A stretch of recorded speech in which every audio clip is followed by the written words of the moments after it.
So this is the green plate. And you guys will relate. I promise you'll relate. Home is where the Army sends you. That's what was printed on the plaque that hung beside the door of our new home at Fort Leavenworth, Kansas. It was our third duty station since I'd married into the military family. And if you allow it, that's what the military becomes, family. We were only to live there for a year while my husband attended school for commanders-to-be. Even though we were only to be there a short time, we learned that to enjoy the military lifestyle and sometimes just to get through it, we must reach out, meet people, and get involved in the community right away. This idea had become very apparent on our first tour of duty together in Okinawa, Japan. Being a small town girl from Alabama in a foreign country, I soon realized that I could cry my way through the first 3 years of our marriage, being homesick and afraid, or get out and make it the best first 3 years of our life together. Through our church family and military family, some incredible memories and lifelong friendships were made. These friends were also there for us on the tour as I cried when my mother passed away, and we rejoiced as our son was born. Shortly after our son's birth, we moved to North Carolina, where we once again made friends that became family. God continued to add to our family. Now we were unpacking for the third time in Fort Leavenworth. My husband came home one day and said he'd met the guy next door, seemed like a nice guy. I was then inspired to stop packing and get ready to meet who I hoped would be my first new friend. Well, I'm from the South, and we're brought up to believe that to welcome someone to the neighborhood, food needs to be involved. Since cookies are usually a good, safe choice, I baked some and put them on a green plastic plate. I thought, it's a plastic plate. She won't even have to worry about returning it. When I rang the doorbell next door, a tall man with a big smile opened the door. And that was the day our friendship with Tammy and Dwayne began. Our family dynamics were quite different. They had a teenage son and a teenage daughter. We had a 2.5-year-old toddler. They were concerned with grades, driving, and dating. We were concerned with diapers, naps, and playtime. Even though we were different in some ways, we were alike in others. Something we recognized very quickly were our southern accents. Dwayne, Tammy, and I were all from Alabama. That's also where I'd met Ty, and both of our families had started in the same place. We'd both literally been around the world, and now here we were in Fort Leavenworth, Kansas. Dwayne and I discovered that we had both graduated from Jacksonville State University in Jacksonville, Alabama, where he'd grown up. Immediately, there was a familiarity, and the more we talked, the more we learned that we all shared the love of a Christian home and an appreciation for what neighbors could be. As we got to know the other neighbors and got involved in different activities, Ty agreed to host a weekly Bible study in our home through the chapel on base. Dwayne and Tammy agreed that they would be part of our group. And as I mentioned before, when people from the South get together, there's usually food involved. As we all brought snacks to share at our first meeting, I just snickered as Tammy walked in with her snack on the green plate I had given her. She said, "I just couldn't return it empty." As the guys got into their schooling, the ladies of the neighborhood enjoyed playing with the little ones, venturing out to explore our new community and sharing craft ideas and new recipes. When weather permitted, we would sit in the front yard after the guys got home and just visit, the way people used to before we got so busy. Tammy and I would also try new recipes and pass that green plate back and forth to let our families try them out. It's amazing how quickly that year passed. Tammy and I shared many heartfelt conversations as wives and moms. Ty and Dwayne discussed world problems and the finer points of being good dads while washing cars, helping each other with household projects, and relaxing during their downtime. Dwayne and Tammy enjoyed encouraging our son with popsicles when he was successful with potty training, and we kept their children employed as babysitters and watched them mature. We just hoped that we could be great parents like them when our son became a teenager. In the spring, the husbands started receiving their next duty assignments. The neighborhood was abuzz with news of where these future commanders would work and where we would start over again with our families. We found out we were headed to Colorado. Dwayne, however, found out that he was headed in a different direction.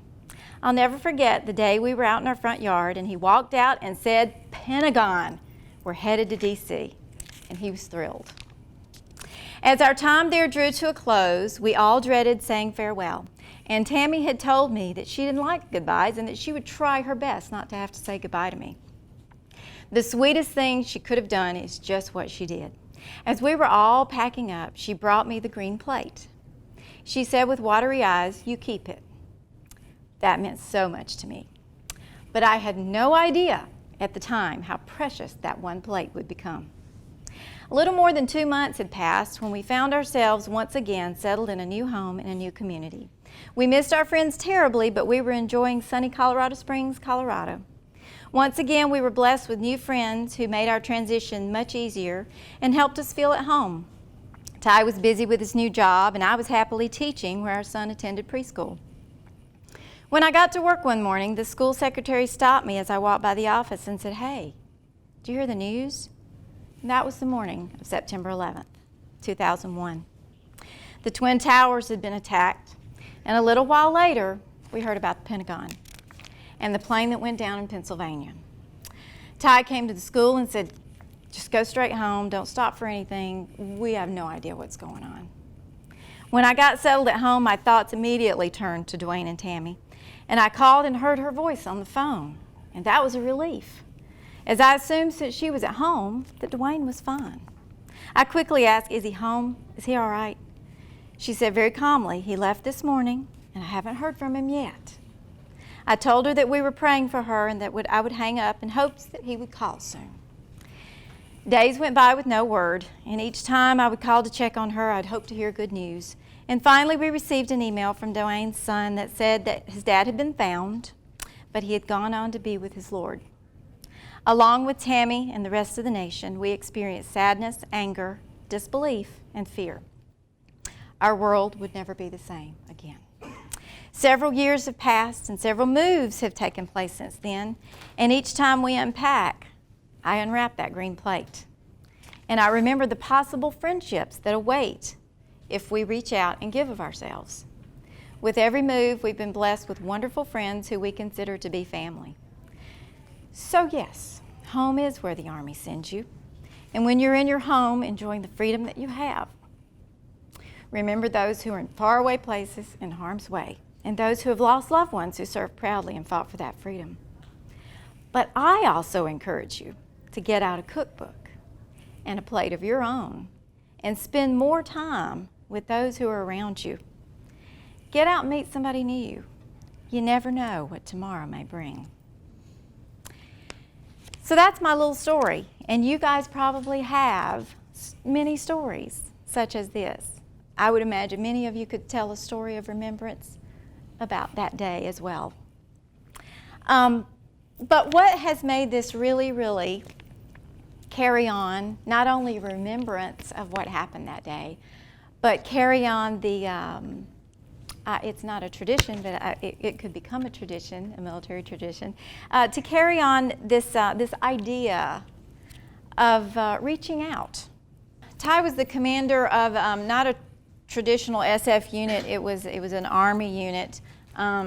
It was called 5th Corps, and it was in Heidelberg. And I have to tell you, I was a little bit overwhelmed when we got there, because that is a unit, and correct me if I'm wrong, of when we left it was about 1,400 soldiers, right?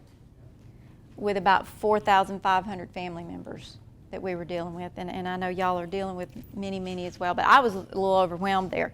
And when I got there, the person who had been there before me just kind of had a monthly meeting and said people can come, you can come if you want to get information and all that. So when I got there, I was encouraged to try to make it a little bit more, how can we, with all of these people and with them at different stages, and I heard somebody else saying sometimes people trickle in. It's not, people don't necessarily all get to one place at one time. What can you do to welcome people, to let them feel like they're wanted, and to just let them know that you're there? So I shared my little book with our FRSA at that time, and she is incredible. To this day, she's one of my best friends. But she was absolutely incredible. She said, "Oh, I've got it. This is what we do." And she said, we get green plates. and we fill them with homemade goodies, you know, and we wrapped them up, and we just put a little, at the time, we put a little a wooden heart that was painted in the colors of the German flag. It said, "Welcome to Germany." All we did was put a little scroll in there that said, "This is who we are, we're here, this is how you can contact us, and this is what we've got going on." Now, one of the differences in the way that we went about this was that and like I said, take this and use it as you will, if you can, to help you. But one of the things that we kind of started to hear from husbands was that, you know, my wife's not so sure about this. She's not so sure she wants to be a part of this. So instead of reaching out to the wives, what we did was that and it started just myself, our FRSA, and a couple of spouses, and that's not many in that huge unit. So we started getting the list of who was new that month. Let's don't start out with trying to do a huge unit thing. Who's new this month? So what we would do was bake goods, put them on, decorate these plates, put a little scroll in, and give it to the husband to take home. All right, that was where the difference came in for us. We started hearing back from husbands saying, you know, my wife said to tell you thank you, and she'll probably contact you. Gave her the total option of contacting us or not. Now I will say this is not the only thing we ever did, but this is something that really started working. Because what happened was, after a few months of doing this, a few of those wives who we had given green plates of goodies to as a welcome called us and said, you know, I don't know what I want to do to be a part of the unit, but I really like the fact that y'all welcomed me and gave me the option of being involved. So could I just maybe help y'all bake some cookies for the next welcome? We were like, yes. And you get them in there for that, and then they're welcoming, and then they're another, and they tell somebody, and they tell somebody. It started being wonderful. And another thing we did was we made sure that our single soldiers got these. And to let them know that we were there for them. Well, the single soldiers started finding out when Green Plate Day was, because Green Plate Day was when the spouses met in the Friss's office and put together stuff with cookies and candy, and they would meander by and got any extra cookies. So they would stop by the Friss's office. And so she started talking to them. I'm just going to tell you how this ballooned. So she would start talking to them, you know, what can we do for you? We're the family readiness group. Well, you're our family. You don't have family here. You don't have, what can we do for you?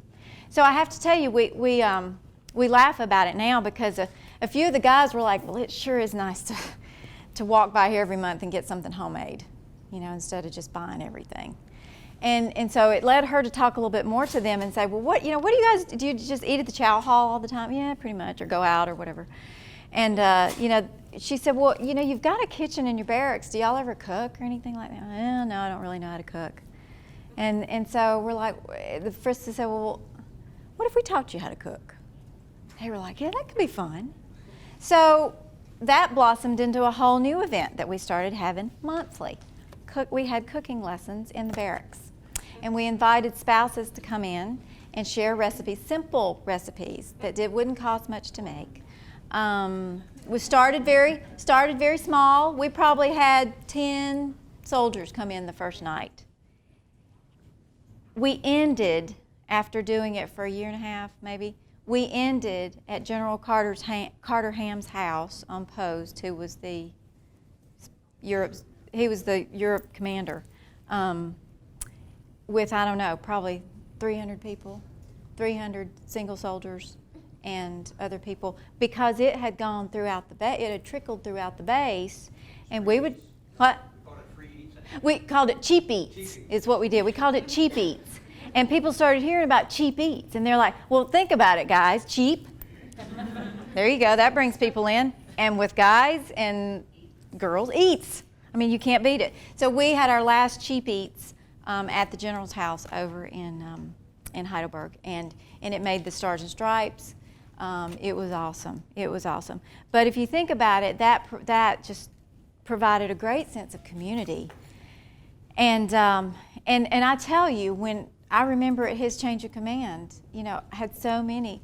More of those single soldiers probably came up to me because I was kind of like a mom. I was like Mama Connett at that point. It's like, thank you. I can cook lasagna now, you know, just that kind of thing. Or if I ever get married, she'll love me because I can cook, you know, things like that. And we still hear from people from that particular time because it was such a special time. And then, like I said, my goal was to have people just continue to pass it on. That's my thing. Pass it on.